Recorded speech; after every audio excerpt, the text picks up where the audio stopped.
नाशिक जिल्ह्यातील कळवण तालुक्यामध्ये किसान सभेच्या लाल वादळामुळे अखेर प्रशासन नरमलं असून किसान सभेच्या वतीनं काढण्यात आलेल्या मोर्चानंतर शबरी घरकुल योजनेच्या अंमलबजावणी करण्याचं आश्वासन दिल्यानंतर गेल्या 10 दिवसापासून कळवणमध्ये प्रशासकीय इमारतीसमोर DYFI संघटनेच्या जिल्हाध्यक्ष इंद्रजीत गावित यांच्या नेतृत्वाखाली आदिवासी बांधवांनी सुरू केलेल्या उपोषण स्थगित करण्यात आलं आहे। अप्पर आयुक्त संदीप गोलाईत यांच्या तोंडी आश्वासनानंतर उपोषण मागे घेण्यात आले। यावेळी प्रकल्प अधिकारी विशाल नरवाडे, 7 तालुक्यातील गटविकास अधिकारी, सर्व ग्रामसेवक, सरपंच, DYFI चे जिल्हा अध्यक्ष इंद्रजीत गावित, माजी आमदार JP गावित, हिरामण गावित, सुभाष चौधरी, नितीन गावित, अशोक धूम, निलेश शिंदे यांच्या बैठकीत तोंडी आश्वासन दिल्यानंतर उपोषण मागे घेण्यात आले। 10 दिवसांपासून सुरू असलेल्या उपोषणाची दखल घेतली जात नसल्याने आंदोलनाला पाठिंबा देण्यासाठी आणि कांद्यावर निर्यात बंदी उठवावी आणि कांद्याला हमीभाव द्यावा यांसह विविध प्रलंबित मागण्यांसाठी किसान सभेच्या वतीने माजी आमदार JP गावित कळवण पासून 5 किलोमीटर पायी मोर्चा काढून प्रशासकीय कार्यालयावर धडक देत प्रशासनाला धारेवर धरले। यावेळी हजारो आदिवासी बांधव मोर्चात सहभागी झाले होते। यावेळी प्रशासनाच्या विरोधात जोरदार घोषणाबाजी करण्यात आली।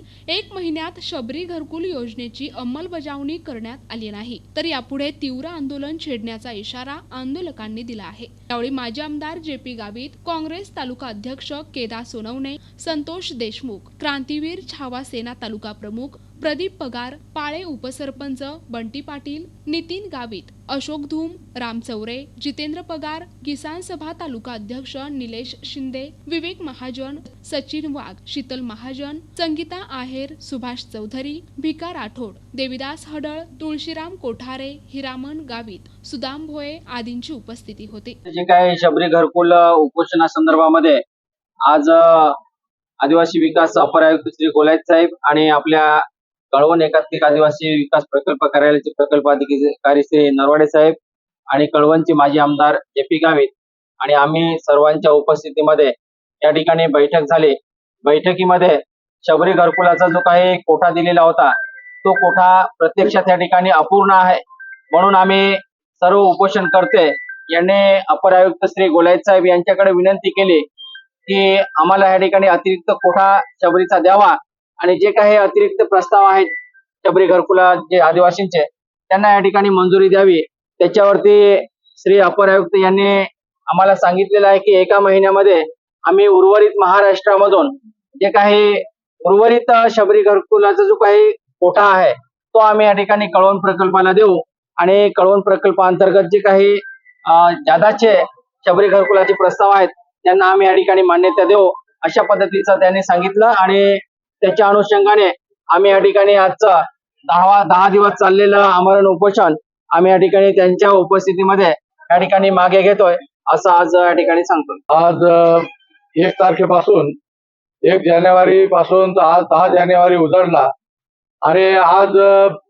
हे जे काही घरकुलासाठी उपोषण होतं, घरकुल जे प्रधानमंत्री आवास योजना त्याचा नियमितप्रमाणे जो कोठा येतो त्या कोठ्याप्रमाणे त्या ग्रामपंचायतमध्ये पूर्ण लोकांना काही लाभ मिळत नाही। तसंच आदिवासी भागामध्ये आपल्या शबरी घरकुल योजनेची स्कीम आहे ती सुद्धा अपूर्ण पडते आणि म्हणून मागच्या वेळेस आम्ही लॉंग मार्च मध्ये जी मागणी केली होती की इथं आदिवासी भागामध्ये जे घरकुल अपूर्ण आहेत त्याचा कोटा भरून काढायचा असेल, लाभार्थ्यांना सगळ्यांना लाभ द्यायचा असेल तर आदिवासी विकास विभागाने जास्तीची घरं मंजूर केली पाहिजेत। त्याप्रमाणे दादा भुसेंनी आम्हाला सांगितले होते, आपल्या नाशिक जिल्ह्याचे पालकमंत्री दादा भुसे साहेब यांनी सांगितलं होतं की आम्ही 25,000 घरं नाशिक जिल्ह्यासाठी खास बाब म्हणून मंजूर करतोय आणि ती घरं आज कागदावरच आहेत। प्रतिनिधी अनिल पवार, NTV न्यूज मराठी, कळवण, नाशिक।